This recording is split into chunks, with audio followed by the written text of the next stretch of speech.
Father Cyril, thank you for agreeing to speak with Euromaidan Press today. So Pope Francis has ended his um, journey on this earth, and it's time to rethink his legacy and try to understand what stood behind some of his statements and positions on Ukraine. He has led many diplomatic initiatives. We know that the Pope has led many missions behind the scenes and has helped Ukraine.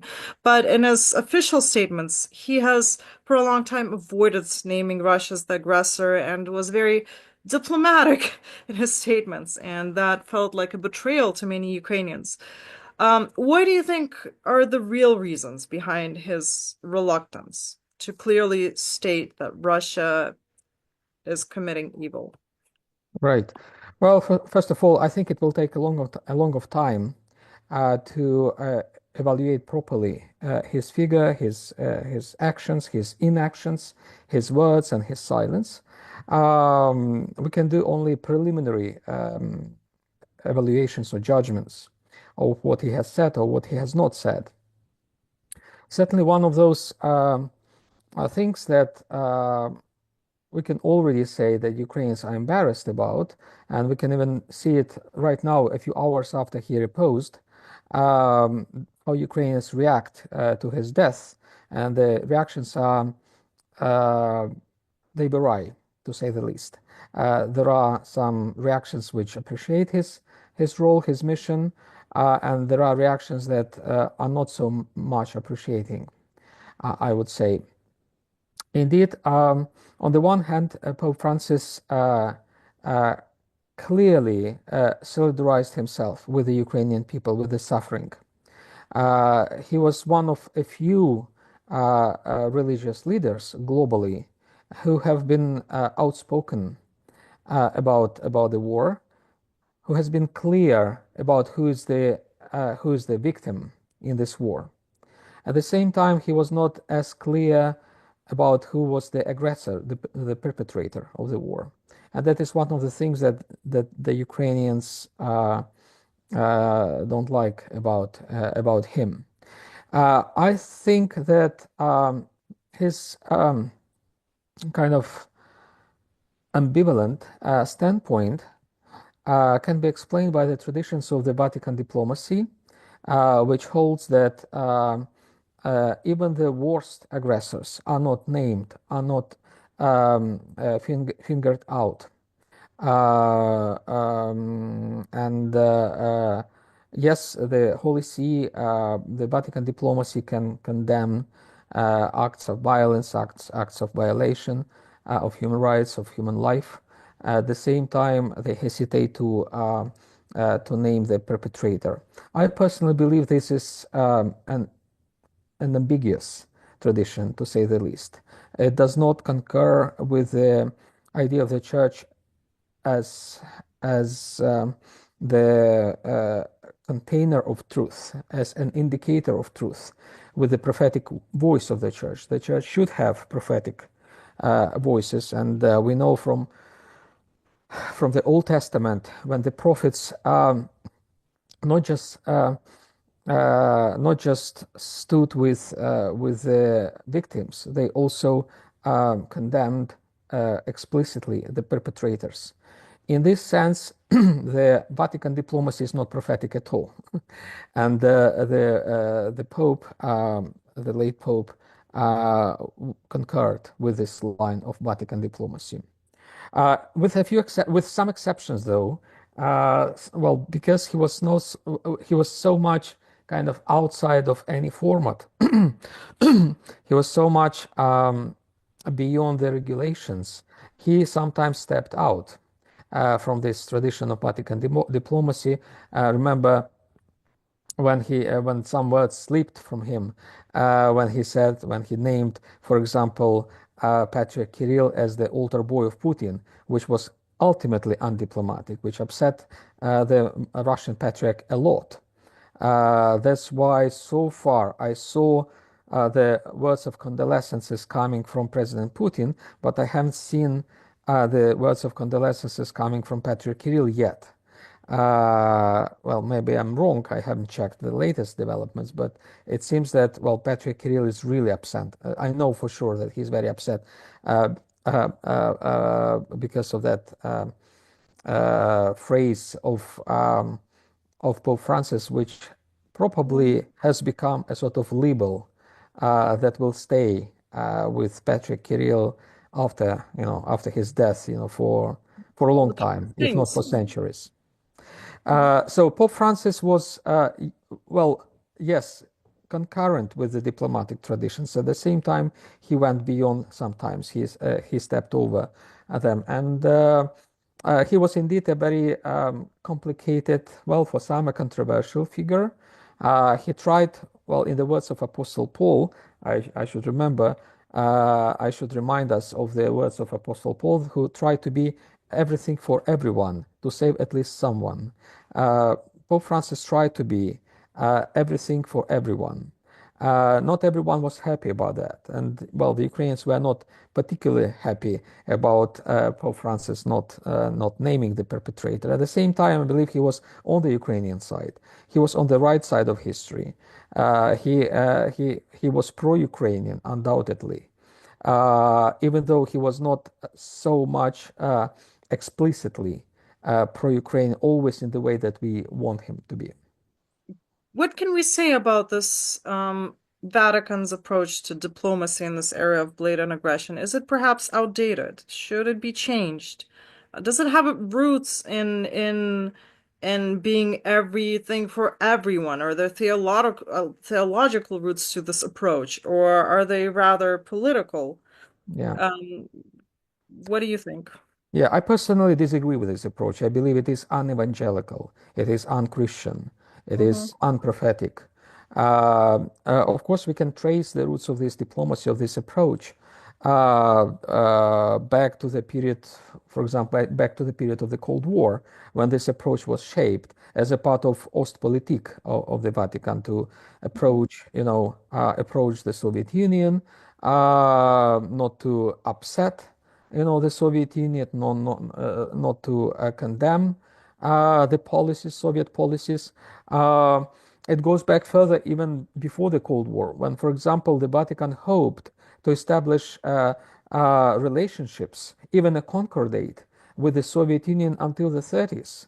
No, well, not many people know this. And remember that the Holy See tried to develop good relationships with the Soviet Union, even in the period of the worst persecutions against the church. Hmm. Some people see the same policies of the Holy See when it comes to China. And Pope Francis was also criticized for his approach to China. It's not just the Ukrainians who are uneasy with some of his policies. Some people in China, Christians in China, are uneasy as well. For example, he has been criticized by the Cardinal of Hong Kong exactly for dealing with a force, with the government which is hostile to the Catholic Church. And so, and this was the personal attitude of Pope Francis, not just Vatican diplomacy, but also his personal attitude. That's why, in this point, in this sense, Pope Francis was quite consistent. Um, Even though, in contrast to China, for example, when he didn't, as far as I recall, he did not really sleep to condemning, to judging the government, in this case, the Hmm. Chinese government. Hmm. He sometimes, as we said, made very well ridiculed the Russian authorities, both ecclesial and political. So yes, this is a line of the Vatican diplomacy. I believe it is outdated. I believe it is simply wrong, to be honest. But it is what it is. And Hmm. the Pope Francis was a part of this machinery, as it were. Yes, he tried to, so to say, humanize this machinery, to reform it. To some extent, he has succeeded in reforming the central administration of the Catholic Church, the Roman Curia. He reshaped it. He changed, I would say, both the form and the content. of the central administration, the Catholic Church. Not completely, not as he wanted it to be, but certainly he made something important, some important changes. Also, some important changes occurred under his pontificate to the local church administrations. Pope Francis really enhanced what we call synodality in the church. It is an Eastern concept, an Orthodox concept, which is important for the Orthodox Church, that all important decisions in the church are taken collegially, Mhm. should be taken not just by the leader, but in consultation with the conciliar bodies like the councils, the synods of the church. Pope Francis, even though he didn't have to do so, he didn't have to enhance synodality. He was the Pope. He could rule the church, unilaterally without consulting anyone. At the same time, he preferred to consult different ecclesial bodies.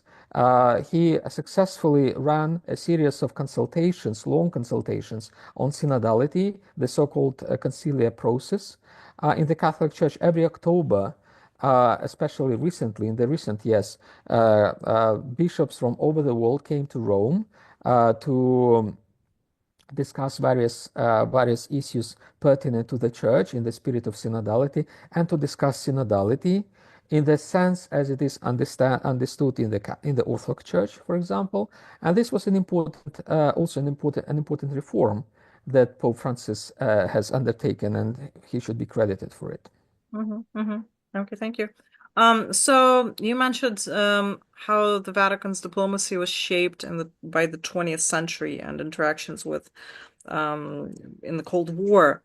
Um, are there any examples from church history, perhaps also from the 20th century, that could serve as an example for how the Vatican could react to a one-sided war of aggression?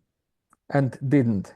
Yes, there were plenty of such examples, especially during the World Wars, both World War One and World War Two. The World War One was marked by an aggressive campaign of Vatican against what they called liberalism.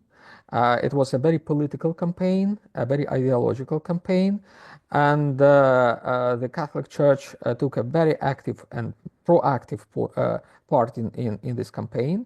That was a clearly political agenda that the Catholic Church pursued. Um, and well, at least from the perspective of our times, that was an unpermissible politicization of the church. Then, during the World War II, there were, of course, other controversies.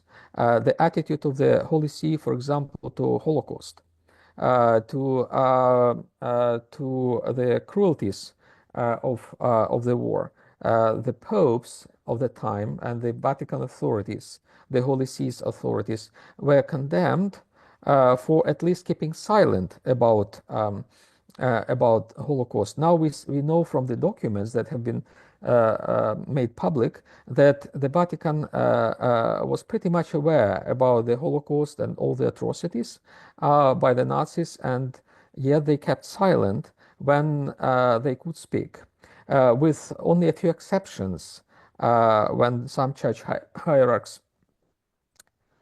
hinted at Holocaust, or implied the Nazis atrocities without really speaking out explicitly about those atrocities. The Catholic Church, to a great extent, was complicit in many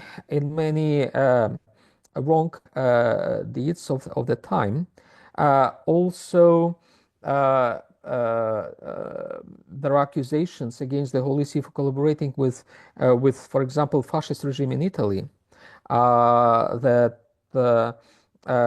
even signed a concordate with the Holy See, the so-called Vatican agreements between Mussolini and the Holy See, that essentially marked the collaboration between the Catholic Church and fascism in Italy and elsewhere. The Catholic Church across Europe, there were many or several dictatorships, right-wing dictatorships, in the countries like Croatia, for example, and elsewhere, or Hungary, where the church, the Catholic Church, supported the dictators. So the 20th century is full of such bad examples of wrong cooperation with the Catholic Church, with the state. And I should say that, of course, after Vatican II, after this crucial council that ended in 1965, concluded in 1965, the policies of the Catholic Church changed dramatically in attitude to dictatorships, to the political regimes. It did not, it did not eliminate altogether all the residues, as it were, of collaboration, of the kind of wrong collaborations. For example, the Catholic Church was accused of collaborating with some right-wing dictatorships in Latin America, for example. Was complicit in some genocides, like the genocide in Rwanda.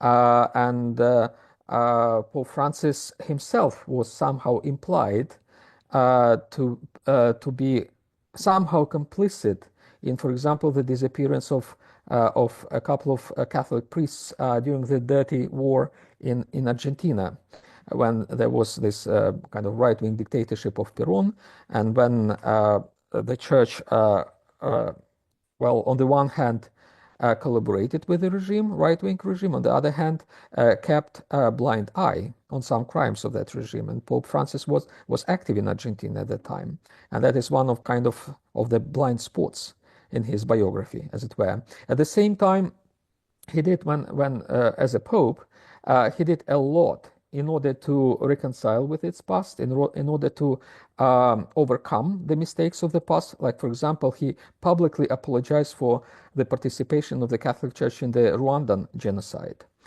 He did it explicitly, and he should be credited for that.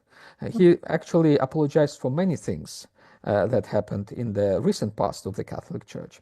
So under his pontificate, the Church really went through some kind of catharsis, some kind of repentance, I would say, to the extent it is possible in the Catholic Church, for the mistakes of the past. And I wish the Orthodox churches could do the same. Mhm. For example, I expect, like, of course, the Russian church is the most notorious example of such complicity in crimes, and I expect the Russian church to do something like that, at least, in the future for the crimes it is committing now. So Pope Francis has set a very good example for the future church leaders, how to acknowledge the mistakes of their own churches. And I hope this example will be followed. I see. Are there any positive examples of the church reacting to evil political regimes that could be held up as an example, a shining example of what the Vatican should emulate?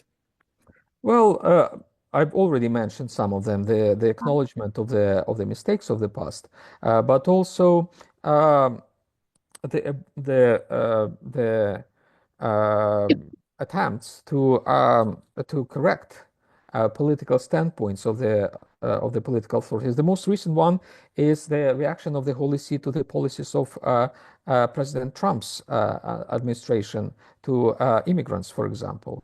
The Holy See has published a letter explicitly warning about some extremes of these policies. And this is officially. Unofficially, I think the reactions are even stronger. And I'm pretty sure when President J.D. Vance visited the Holy See recently and met the Pope just on the eve of his repose in peace, they had this conversation with the Pope and with other officials in the Roman Curia about the immigration policies of the U.S. government. This is an example of how the church can be not complicit in crimes, but really a prophetic voice about wrongdoings of a government. I see. Well, with many of his statements, Pope Francis falls short of suggesting that Ukrainians turn the other cheek to Russian aggressions. But many in Ukraine viewed his statements, like for instance, his statement about raising the white flag as being synonymous with that. Right. Um, how can you comment on what the proper Christian response to evil should be in our world today? Well, Because we mhm. have this command to turn the other cheek, and we could hear this response in the Pope's approach, and it was criticized in Ukraine. It was not the Pope's commandment. This was Jesus's commandment. That's the Yeah. first thing. And of course, Pope Francis was driven by a very profound and sincere empathy to the victim of the aggression, to the Ukrainian people. I believe he was profoundly empathetic to the Ukrainians. And most of his statements were driven by this empathy. At the same time, empathy has its limits. When you don't suffer the same, you feel you can understand what others suffer. It's different from what happens when you suffer itself. And uh, I think the empathy was the strong force of Francis. At the same time, it was also his limitation because empathy has its limits, and it's natural. It's in our human nature to have empathy and to have it limited in terms of understanding, what others go through. Um, so I believe that uh, no one else except Ukrainians can understand what the Ukrainians go through. That's why all the statements of solidarity from the West, from the people who have not endured the same, have their limitations. But at least it's something. It's much better than when there is no empathy at all, when there is no understanding of what others go through. And we see the examples of such attitude also from our, I don't know how to call, former partners in the West.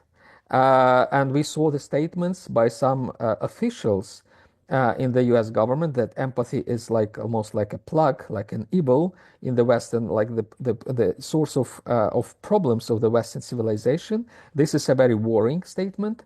And of course, this is much worse than that limited empathy that Pope Francis and other Western leaders demonstrated to the Ukrainians. So, well, I believe we in Ukraine should not. Yes, we are the victims. We've gone through something that no one else in the West, at least, has gone through. At the same time, we should understand the limitations of others. We should not probably demand of others um, what they can't do, simply because they don't walk in our shoes. Hmm. Right.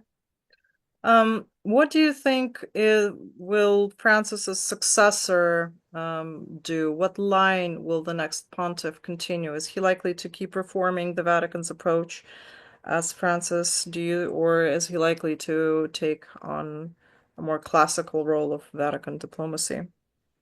It will depend who will be next, who will be the next, who will succeed Pope Francis, and it's still unclear. There is this famous saying that whoever enters the Sixtine Chapel Capella as a pope exits it as a cardinal. So those who are hopeful to be popes usually are unlikely to become popes. That's why all the predictions who will be the next are uh, just speculations. Um, so we will see who will be the next pope, and then we could say what will be the line of the Holy See regarding Ukraine. I should say that all the possible candidates so far, as long as I understand them, they have a common denominator of having empathy to the Ukrainian people and to understand the sufferings. I don't see anyone in line, for example, of I don't know, with Elon Musk when it comes to Ukraine. After all, they are Christians, and they have this common denominator of sympathizing with the victims of the war and of the aggression. At the same time, there will be, of course, some variations. There could be popes from the candidates that uh, we can see them now, who would be leaning more maybe to the kind of to the Russian line. There Mm. could be popes that could be leaning more to the American line of the present administration in the U.S. There could be popes who will be more in line with the with Pope Francis in terms of accommodating the sensitivity of the global South, because indeed Pope Francis uh, came from the global south, he understood the global south, and he complied in his policies greatly with the global south's sensitivities. So there will be nuances regarding Ukraine, but there will not be, I mean, the variations will not be terrible for Ukraine, I believe. Because, as I said, the common denominator will be more or less in line, not very far from the line of Pope Francis. I see. What would you like to wish the next pontiff, whoever he may be? Well, who am I to wish? I don't know. Well, to follow not the calculations of policies or diplomacies, but to follow the commandments of our Lord Jesus Christ. And this is the most basic thing. That was what Pope Francis tried to implement, to incarnate in his life and his word. And I think if the next pontiff continues this line, it will be a blessing for everyone.